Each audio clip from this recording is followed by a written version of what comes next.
हाँ जी बच्चे, कल हमने ना last Faraday laws and electromagnetic induction में हमने पढ़ा था लेंज़ेस लॉ।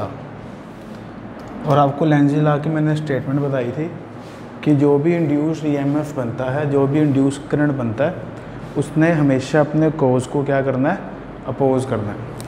जिसके कारण हमने ई का फॉर्मूला लिखा था -d∅/dt। आज आपको मैं लेंज़ेस लॉ के ना कुछ कॉन्सेप्चुअल क्वेश्चंस करवा रहा हूँ, वो देखते हैं आपका क्या है। हमेशा बस इंड्यूस्ड ईएमएफ जो भी बनेगा या इंड्यूस्ड करंट जो भी बनेगा, करंट का फॉर्मूला होता है E/R, वोल्टेज अपॉन रेजिस्टेंस होता है। इंड्यूस्ड करंट जो भी बनेगा, इंड्यूस्ड ईएमएफ जो भी बनेगा, उसने अपने कोज को क्या करना है, अपोज करना है। ई की वैल्यू अपने पास है -d∅/dt/R। ठीक है, ये आपके पास इंड्यूस्ड करंट आ गया। और वैसे अगर आप देखें, एक फॉर्मूला बना रहा हूँ, करंट का फॉर्मूला dq/dt होता है, तो ये बन जाएगा -d∅/R/dt। करंट की वैल्यू होती है dq/dt। इससे dt से dt दोनों तरफ क्या हो गया, कैंसिल हो गया। तो dq की जो वैल्यू बनी आपके पास, इंड्यूस्ड चार्ज dq की वैल्यू जो बनी वो बनी -d∅/R। तो ये आपके पास एक तरह का इंड्यूस्ड चार्ज आ गया।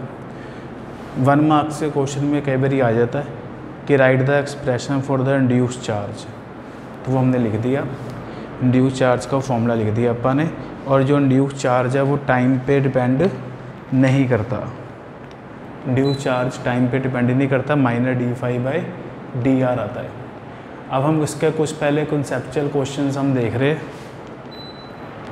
ठीक है, फिर इसके न्यूमेरिकल्स करेंगे। पहला क्वेश्चन है, ये आपके पास एक रिंग है, रिंग के बिल्कुल ऊपर हम एक ना मैग्नेट को ड्रॉप कर रहे हैं, मैग्नेट को हम ड्रॉप कर रहे हैं। इस मैग्नेट का ये नॉर्थ पोल है और ये साउथ पोल है।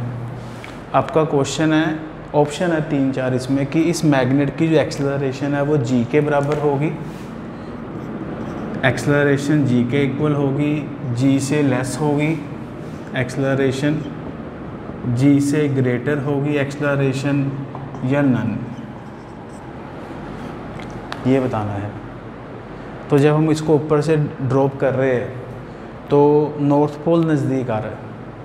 तो अगर नॉर्थ पोल नज़दीक आ रहा है तो जो अपर फेस है ना, यहाँ पे नॉर्थ पोल बनेगा। हम ऊपर से ड्रॉप कर रहे हैं, नॉर्थ पोल नज़दीक आ रहा है, तो अपर फेस में नॉर्थ पोल बनेगा।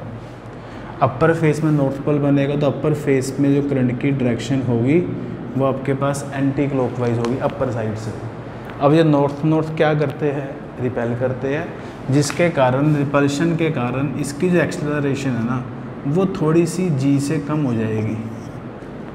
ग्रेविटी तो नीचे लग रही है, रिपल्शन की फोर्स ऊपर लग रही है, तो नेट एक्सेलरेशन कम हो जाएगी and it become less than g। तो जब भी हम किसी मैग्नेट को ऐसे ड्रॉप करेंगे कॉइल के ऊपर से, तो उसकी जो एक्सेलरेशन है वो g से कम हो जाएगी। मेरा बेसिक रूल यही है कि जब भी फ्लक्स चेंज होगी तो इंड्यूस्ड ईएमएफ ने अपना जो कोज है, इंड्यूस्ड ईएमएफ ने फ्लक्स चेंज का जो है उसको अपोज करना है। फ्लक्स इंक्रीज़ को भी अपोज करेगी और फ्लक्स डिक्रीज़ को भी अपोज करेगी। अब हम नेक्स्ट क्वेश्चन समझ रहे हैं। ये देखने वाले क्वेश्चंस है, ये ना मैग्नेटिक फील्ड है, क्रॉस लगा हुआ है। इस मैग्नेटिक फील्ड में ये कॉइल एंटर कर रही है। अब बताइए, जब ये कॉइल एंटर कर रही है तो इसके क्रॉस फ्लक्स कम होगी या ज़्यादा होगी? मैग्नेटिक फील्ड में एंटर कर रही है, ठीक है ना। फ्लक्स का फॉर्मूला पता क्या होता है? फ्लक्स का फॉर्मूला होता है मैग्नेटिक फील्ड इंटू एरिया, साथ में कोस अल्फा। एरिया होता है जितना एरिया मैग्नेटिक फील्ड के अंदर है।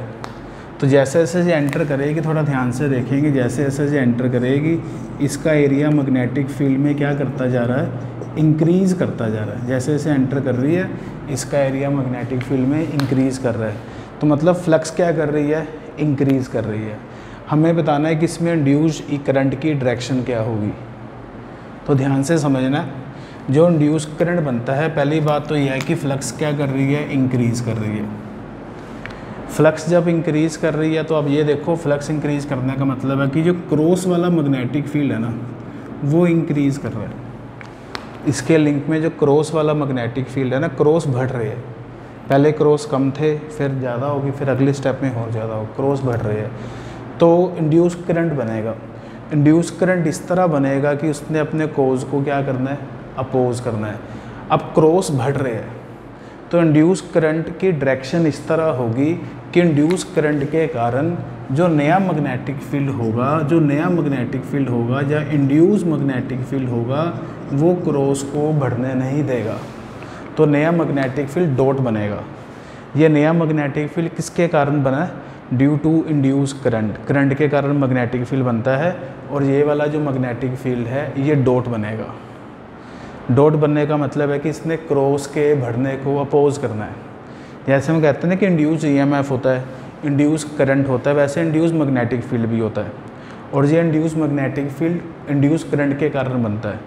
तो अगर क्रॉस बढ़ रहे हैं तो मतलब इंड्यूस मैग्नेटिक फील्ड भी बढ़ेगा, मतलब डॉट इंक्रीज़ होंगे। डॉट का मतलब होता है करंट की डायरेक्शन होती है एंटी क्लॉकवाइज।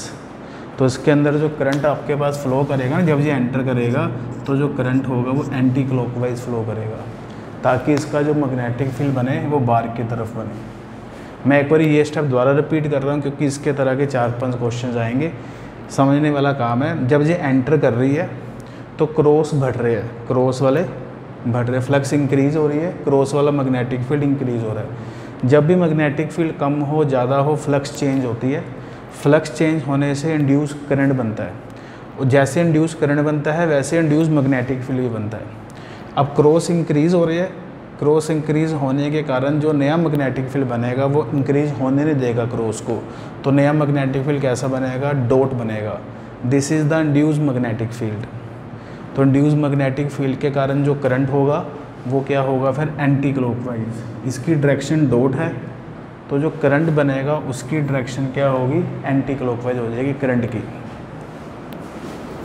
हाँ जी, अब बताइए, ये डॉट डॉट हमने लगाए हुए, जो मैग्नेटिक फील्ड है डॉट।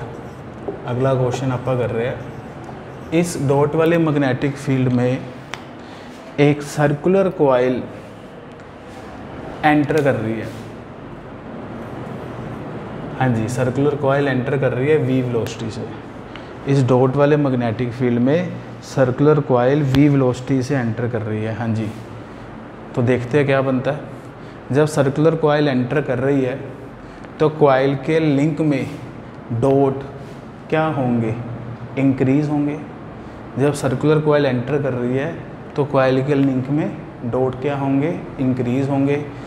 तो डॉट इंक्रीज़ होंगे तो जो इंड्यूस मैग्नेटिक फील्ड बनेगा, नया मैग्नेटिक फील्ड बनेगा, वो डॉट को इंक्रीज़ नहीं होने देगा। अगर वो डॉट को इंक्रीज़ नहीं होने देगा तो नया मैग्नेटिक फील्ड कैसा बनेगा, क्रॉस बनेगा। मतलब इसने डॉट के इंक्रीज़ होने को अपोज करना है। इंड्यूस ईएमएफ भी अपोज करता है, इंड्यूस करंट भी अपोज करता है, और उसके कारण जो नया मैग्नेटिक फील्ड बना है उसने भी अपोज करना है। तो नया मैग्नेटिक फील्ड क्रॉस बनेगा। क्रॉस का मतलब जो करंट की डायरेक्शन बनी आपके पास वो क्लॉकवाइज बन गई। अगर मैग्नेटिक फील्ड क्रॉस बना तो करंट की डायरेक्शन क्या बन गई, क्लॉकवाइज बन गई। ये ना 1 मार्क्स वाले क्वेश्चन है सारे, ठीक है जी, हमें आने चाहिए। इसमें बहुत क्वेश्चन बनते हैं, प्रैक्टिस रिक्वायर्ड है। अब बच्चे, ये कॉइल एंटर कर रही है, ठीक है। अगले स्टेप में, ये फिगर 1 थी, फिगर 1 में मैंने डायरेक्शन बता दी। अब अगले स्टेप में ना ये जो कॉइल है ना, जो एंटर कर रही है अभी, अब ये कॉइल सेकंड स्टेप में पूरी तरह इसके अंदर एंटर कर चुकी है। अब ये ऐसे जा रही है, इसी के अंदर चल रही है, मैग्नेटिक फील्ड में पूरी तरह एंटर कर चुकी है। तो अब बताना है इंड्यूस करंट कितना होगा। पहले केस में एंटर कर रही थी, दूसरे स्टेप में ये एंटर कर चुकी है, सेकंड पोजीशन पे बताना है what is the induce current. तो जब कोई कॉइल पूरी तरह एंटर कर जाए मैग्नेटिक फील्ड में, पूरी तरह मतलब इमर्ज हो जाए, तो फ्लक्स का चेंज होना ही नहीं। फ्लक्स का चेंज कब होता है, या तो वो एंटर कर रही है या वो बाहर निकल रही है। अब सेकंड जो पोजीशन मैंने बनाई है, इसमें कॉइल पूरी तरह मैग्नेटिक फील्ड के अंदर इमर्ज है, तो सेकंड पोजीशन में इन फिगर 2 सेकंड पोजीशन में जो कॉइल है वो पूरी तरह मैग्नेटिक फील्ड के अंदर इमर्ज है, therefore no change in flux, flux में कोई चेंज नहीं होगा। सेकंड फिगर में नो चेंज इन फ्लक्स, क्योंकि जो कॉइल है वो पूरी तरह मैग्नेटिक फील्ड के अंदर इमर्ज है। अगर फ्लक्स का कोई चेंज नहीं होगा तो what is the induced EMF 0, what is the induced current I 0। Enter जब कर रही है तब फ्लक्स चेंज होती है, और जब बाहर निकल रही है तब फ्लक्स चेंज होती है। जब वो पूरी तरह इमर्ज्ड है तब फ्लक्स चेंज नहीं होती है। हाँ जी, ठीक है जी। थर्ड फिगर अपन बना रहे हैं, इसी को मैं कंटिन्यू कर रहा हूँ। अब बच्चे थर्ड केस में जो आपके पास कॉइल है, थर्ड केस में जो कॉइल है आपके पास, वो अब मैग्नेटिक फील्ड में से बाहर निकल रही है। थर्ड फिगर में कॉइल मैग्नेटिक फील्ड से बाहर निकल रही है v वेलोसिटी से। हाँ जी, अब थर्ड फिगर में कॉइल बाहर निकल रही है तो मैग्नेटिक फ्लक्स कम होगी या ज़्यादा होगी? तो अंडरस्टूड है, जब एंटर करेगी तो मैग्नेटिक फ्लक्स बढ़ेगी कॉइल के लिंक में, जब वो बाहर निकलेगी इसमें से, जब वो इसमें से बाहर निकल रही है तो जो मैग्नेटिक फ्लक्स होगी वो क्या करेगी? डिक्रीज़ करेगी। जब कॉइल बाहर निकले तो मैग्नेटिक फ्लक्स क्या करेगी? डिक्रीज़ करेगी। जब मैग्नेटिक फ्लक्स डिक्रीज़ करे तो नया मैग्नेटिक फील्ड बनेगा जो फ्लक्स को डिक्रीज़ होने नहीं देगा। अपने कोर्स को अपोज करना है।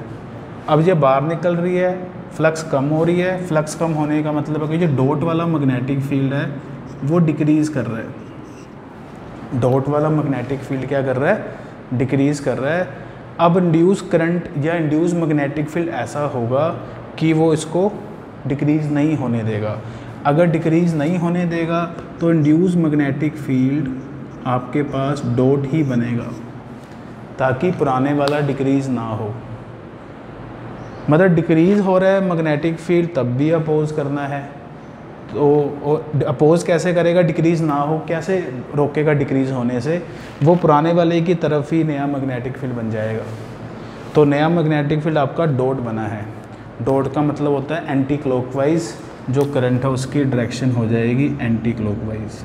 तो नया मैग्नेटिक फील्ड आपका एंटी क्लॉकवाइज बनेगा। मैं एक क्वेश्चन इसका प्रैक्टिस करा रहा हूँ दोबारा, आपको ध्यान से एक बार देख लो इसको।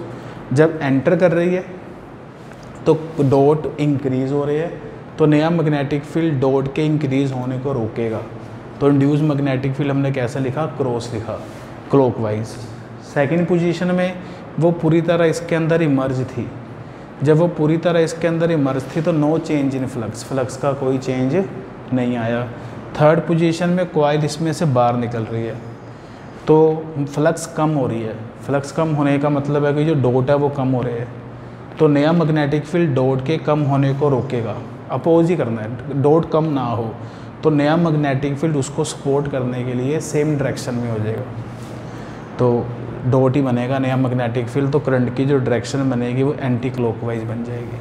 अब इस तरह का हम एक दो क्वेश्चन प्रैक्टिस कर लेते हैं ताकि हमारा ये वाला कॉन्सेप्ट क्लियर हो जाए। तो ये हम मैग्नेटिक फील्ड क्रॉस बना रहे हैं। हमने ये मैग्नेटिक फील्ड ना क्रॉस पोजीशन में बनाया। अब इस मैग्नेटिक फील्ड में एक तो ये rectangular coil, rhombus type coil है, ये एंटर कर रही है v वेलोसिटी से। दूसरे केस में सर्कुलर कॉइल है, ये पूरी तरह इसके अंदर इमर्ज है, सेकंड फिगर जो बनाई है।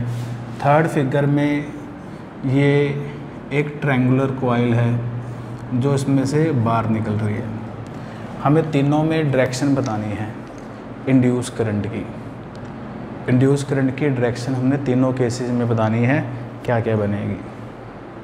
पहले वाली जो रोम्बस आपके पास फर्स्ट जो फिगर है वो एंटर कर रही है, सेकंड फिगर पूरी तरह इमर्ज्ड है, थर्ड फिगर मैग्नेटिक फील्ड में से बाहर निकल रही है। हाँ जी, हम फर्स्ट फिगर की बात करते हैं। तो जो रोम्बस है एंटर कर रही है, एंटर कर रही है तो क्रॉस बढ़ेंगे, क्रॉस इंक्रीज होंगे, क्रॉस वाला मैग्नेटिक फील्ड इंक्रीज होगा। अगर क्रॉस वाला मैग्नेटिक फील्ड इंक्रीज होगा तो नया मैग्नेटिक फील्ड जो बनेगा वो इसको अपोज करेगा, इंड्यूस मैग्नेटिक फील्ड। अपोज कैसे करेगा? इंड्यूस मैग्नेटिक फील्ड डॉट हो जाएगा। डॉट का मतलब करंट की जो डायरेक्शन होगी इंड्यूस मैग्नेटिक फील्ड में वो एंटी क्लॉकवाइज बन जाएगी।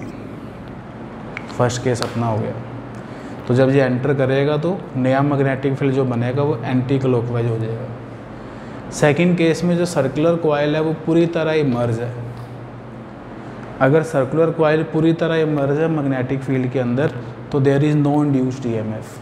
तो सेकंड फिगर में there is no induced EMF, induce current नहीं बनेगा।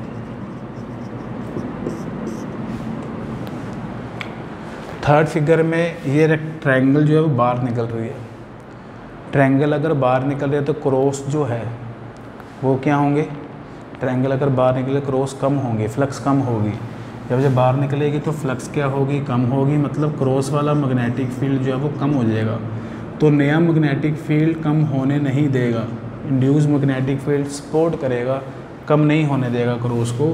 क्रॉस को अगर कम नहीं होने देगा तो इंड्यूस मैग्नेटिक फील्ड क्रॉस की डायरेक्शन में हो जाएगा। मतलब जो फ्लक्स डिक्रीज करेगी तो सपोर्ट करता है, मतलब पुराने वाले मैग्नेटिक फील्ड की तरफ ही डायरेक्शन आ जाती है। तो आपके पास जो करंट बनेगा वो क्लॉकवाइज सेंस में आ जाएगा। तो ऐसे मैंने तीनों केसेस में ऐसे डायरेक्शन बना ली है इंड्यूस करंट की। चलिए इसके और तरह के क्वेश्चन आप कर रहे हैं, ये इस तरह के आपको आने चाहिए क्वेश्चंस, ठीक है। इसमें ना कॉन्सेप्चुअल टाइप क्वेश्चन बहुत बनते हैं, डायरेक्शन का अपने ध्यान में रखना है बस। अब ये वाला भी क्वेश्चन कई बार एग्ज़ाम में आया हुआ है। ये करंट कैरिंग वायर है और इसमें जो करंट है ना वो इंक्रीज़ कर रहा है।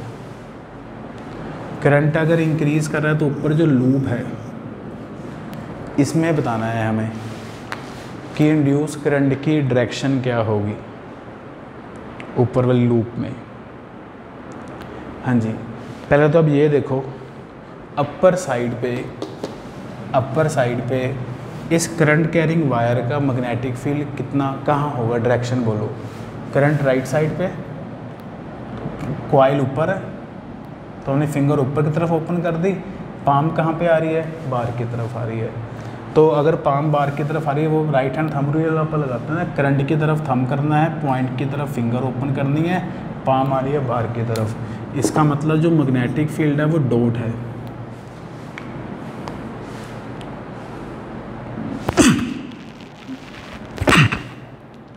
जो मैग्नेटिक फील्ड है वो डॉट है। अब करंट क्या कर रहा है? इंक्रीज़ कर रहा है। इस करंट के कारण जो मैग्नेटिक फील्ड ऊपर बनेगा ना वो भी इंक्रीज़ करेगा। मतलब डॉट वाला मैग्नेटिक फील्ड क्या करेगा? इंक्रीज़ करेगा। अब डॉट वाला मैग्नेटिक फील्ड इंक्रीज़ कर रहा है तो फ्लक्स इंक्रीज़ कर रही है, क्योंकि करंट इंक्रीज़ कर रहा है तो मैग्नेटिक फील्ड इंक्रीज़ करेगा तो फ्लक्स इंक्रीज़ करेगी। फ्लक्स इंक्रीज़ करने से इंड्यूस मैग्नेटिक फील्ड बनता है या इंड्यूस करंट बनता है।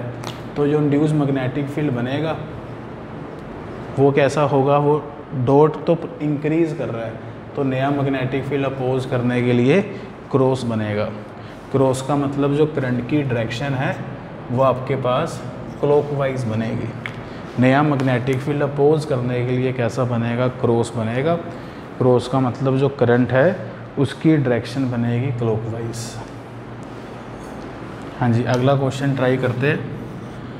ये करंट आई है, ये करंट आई डिक्रीज़ कर रहा है, ठीक है। ये लूप हमने नीचे रखी है। अब बताना है, पहले तो ये बताओ कि नीचे वाली डायरेक्शन साइड पे मैग्नेटिक फील्ड कहाँ होगा करंट कैरिंग वायर का? करंट राइट साइड पे, पाम नीचे की तरफ करनी है, फिंगर नीचे की तरफ करनी है, पाम अंदर जा रही है। अगर पाम इनवर्ट जा रही है तो पुराना जो मैग्नेटिक फील्ड है वो क्रॉस है। यही हो गया ना। करंट राइट साइड पे है, कॉइल नीचे रखी है तो नीचे की तरफ फिंगर ओपन करी तो पाम अंदर जा रही है, तो पुराने वाला मैग्नेटिक फील्ड हो गया क्रॉस। अगर पुराने वाला मैग्नेटिक फील्ड क्रॉस बना इसका मतलब तो करंट डिक्रीज़ कर रहा है। करंट डिक्रीज़ कर रहा है तो पुराने वाला मैग्नेटिक फील्ड भी डिक्रीज़ कर रहा है, तो फ्लक्स भी क्या कर रही है? डिक्रीज़ कर रही है। तो नया मैग्नेटिक फील्ड डिक्रीज़ नहीं होने देगा।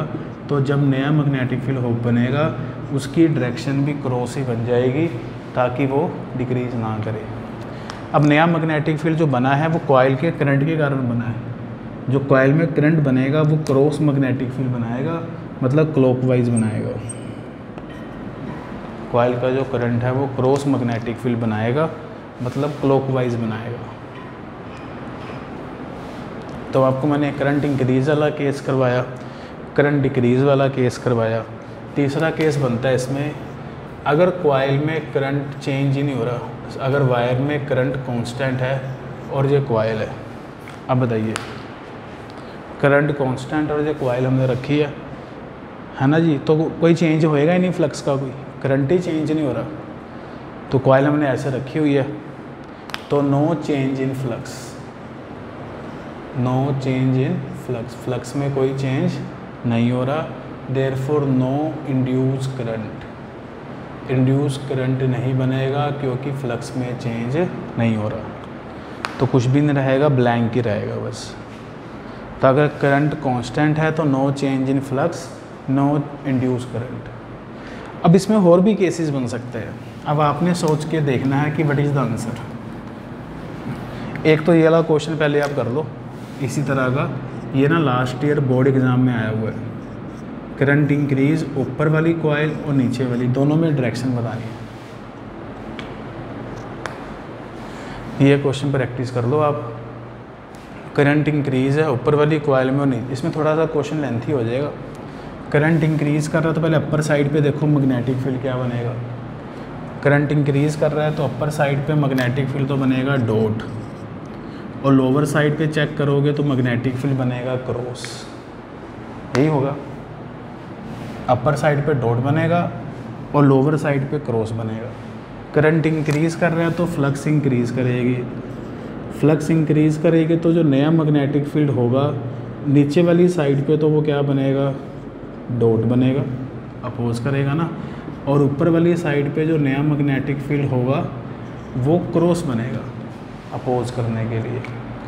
तो डॉट क्रॉस से आप डायरेक्शन बनाओ करंट की। अगर ये नया मैग्नेटिक फील्ड डॉट है तो करंट की डायरेक्शन होगी एंटी क्लॉकवाइज। अगर ये नया मैग्नेटिक फील्ड क्रॉस है तो करंट की डायरेक्शन होगी क्लॉकवाइज। तो ऐसे हमने इंड्यूस करंट की डायरेक्शन बना दी है। तो क्वेश्चन 1 मार्क्स का, लेकिन थोड़ा सा कॉन्सेप्चुअल थिंकिंग इसके अंदर आएगी। अगला क्वेश्चन आप कर रहे हैं, इसमें यही सेम डायग्राम है। नेक्स्ट क्वेश्चन जो मैं बना रहा हूँ यही डायग्राम है। इन दिस डायग्राम जो कॉइल अपने पास that is moving away, coil दूर जा रही है। हाँ जी बताओ, कॉइल दूर जा रही है तो बताइए फ्लक्स कम होगी या ज़्यादा होगी। पहले तो ये देखो, अब कॉइल दूर जा रही है मेन वायर से, दूर जाते हुए मैग्नेटिक फील्ड कम कम होता रहता है तो फ्लक्स कम होगी। पहले ये देखो कि मैग्नेटिक फील्ड है कौन सा इसके अंदर। पुराने वाला मैग्नेटिक फील्ड कैसे है, करंट राइट साइड पे है, कॉइल ऊपर की तरफ है, तो पुराने वाला मैग्नेटिक फील्ड क्या आपके पास डॉट है। ठीक है, अब ये कॉइल दूर जा रही है। अब ये कॉइल अगर दूर जा रही है तो डॉट वाला जो मैग्नेटिक फील्ड है वो क्या करेगा, डिक्रीज़ करेगा। अगर डॉट वाला मैग्नेटिक फील्ड डिक्रीज़ करेगा तो जो फ्लक्स है वो भी क्या करेगी, डिक्रीज़ करेगी। अगर फ्लक्स डिक्रीज़ करेगी तो अब इसमें ये मत कहना कि करंट तो सर कांस्टेंट है। चाहे करंट कांस्टेंट है, कॉइल तो दूर जा रही है ना, दूर जाने के कारण फ्लक्स कम हो रही है, तो नया मैग्नेटिक फील्ड फ्लक्स कम नहीं होने देगा। तो जो इंड्यूस्ड मैग्नेटिक फील्ड बनेगा बी इंड्यूस्ड जो मैग्नेटिक फील्ड बनेगा वो मैग्नेटिक फील्ड डॉट की तरफ ही आ जाएगा, मतलब एंटी क्लॉकवाइज डायरेक्शन बन जाएगी। तो अगर कॉइल नज़दीक जाए, मतलब फ्लक्स का चेंज होना चाहिए, बस सिंपल बात ये है। चाहे तुम करंट चेंज करके देख लो, चाहे कॉइल को मूव करवा के देख लो, फ्लक्स चेंज होनी चाहिए। जब फ्लक्स चेंज होगी इंड्यूस करंट, इंड्यूस ईएमएफ बनेगा। अब इसमें मैं आपको एक लास्ट क्वेश्चन इस तरह का करवा रहा हूँ, फिर अपन नेक्स्ट क्लास में इसके न्यूमेरिकल ट्राई करेंगे। ये करंट कैरिंग वायर है, ये एक लूप है, ये लूप दूर जा रही है v वेलोसिटी से। तो बताइए इसके अंदर इंड्यूस करंट की डायरेक्शन क्या बनेगी। This loop is moving away with velocity v। तो पहले तो मैग्नेटिक फील्ड देखो कहाँ बनेगा, करंट ऊपर की तरफ है, लूप राइट साइड पे है, तो जो पुराना वाला मैग्नेटिक फील्ड है वो क्रॉस बनेगा। अब जब लूप दूर जा रही है तो लूप के लिंक में जो फ्लक्स आएगी वो डिक्रीज़ करेगी। अगर लूप के लिंक में फ्लक्स डिक्रीज़ कर रही है तो नया मैग्नेटिक फील्ड क्रॉस ही बनेगा ताकि फ्लक्स डिक्रीज़ ना हो। नया मैग्नेटिक फील्ड क्रॉस बनेगा सपोर्ट करने के लिए ताकि फ्लक्स डिक्रीज़ ना हो, तो करंट की डायरेक्शन बन जाएगी क्लॉकवाइज। करंट की जो डायरेक्शन है वो क्या बनेगी आपके पास, क्लॉकवाइज बन जाएगी। ठीक है जी, एक और एनसीईआरटी का क्वेश्चन मेरे माइंड में अभी आया है, वो भी अपन करते हैं। ये क्रॉस है, क्रॉस में जो मैग्नेटिक फील्ड है क्रॉस, इसके अंदर एक ना इर्रेगुलर सर्कुलर कॉइल है। अब ये कॉइल अंदर बाहर नहीं जा रही, ठीक है। अब ये कॉइल ना एक्सपैंड कर रही है, this coil expand in this magnetic field. तो बताना है इंड्यूस करंट क्या होगा। तो बड़ा सिंपल सा कॉन्सेप्चुअल क्वेश्चन है। अगर कॉइल एक्सपैंड करे तो आप बताइए कि क्रॉस कम होंगे कि ज़्यादा होंगे। अब ये सोचो, जब कॉइल एक्सपैंड करेगी तो इसका मैग्नेटिक फील्ड में एरिया इंक्रीज़ करेगा। सिंपल बात पता क्या है, अभी देखो फ्लक्स का फॉर्मूला ना B इंटू ए जो होता है ना, वो जो A होता है ना, what is A is area of A coil inside the magnetic field. जो कॉइल का एरिया मैग्नेटिक फील्ड के अंदर है वो एरिया होता है फ्लक्स का में। अब इसमें जब ये एक्सपैंड करेगी तो एरिया इंक्रीज़ होगा, एरिया इंक्रीज़ होगा तो फ्लक्स भी इंक्रीज़ होगी, फ्लक्स इंक्रीज़ होगी तो मैग्नेटिक फील्ड बनेगा, और वो नया मैग्नेटिक फील्ड जो बनेगा वो कैसा बनेगा, पुराने वाला क्रॉस है तो नया मैग्नेटिक फील्ड डॉट बनेगा ताकि फ्लक्स इंक्रीज़ ना हो अपोज करने के लिए। तो डायरेक्शन क्या बन जाएगी इसके अंदर, अगर नया मैग्नेटिक फील्ड डॉट है तो डायरेक्शन क्या बनेगी अपने पास, डॉट में एंटी क्लॉकवाइज। तो ये करंट की डायरेक्शन बन जाएगी बस। ठीक है जी, तो इस तरह हमें इस तरह के क्वेश्चन बनते हैं। अब नेक्स्ट क्लास में बच्चे हम इसके न्यूमेरिकल्स करेंगे। इसके इस तरह के न्यूमेरिकल क्वेश्चन, कॉन्सेप्चुअल क्वेश्चन बहुत मिलेंगे, तो आप भी कहीं बुक से आपको मिले क्वेश्चन तो आप ट्राई कर सकते हो। एक बार मैंने जितने पॉसिबल क्वेश्चन बनते थे इस तरह के 1 मार्क्स वाले ये सारे बता रही है, फिर भी आप बुक से ट्राई कर सकते हो। Thank you.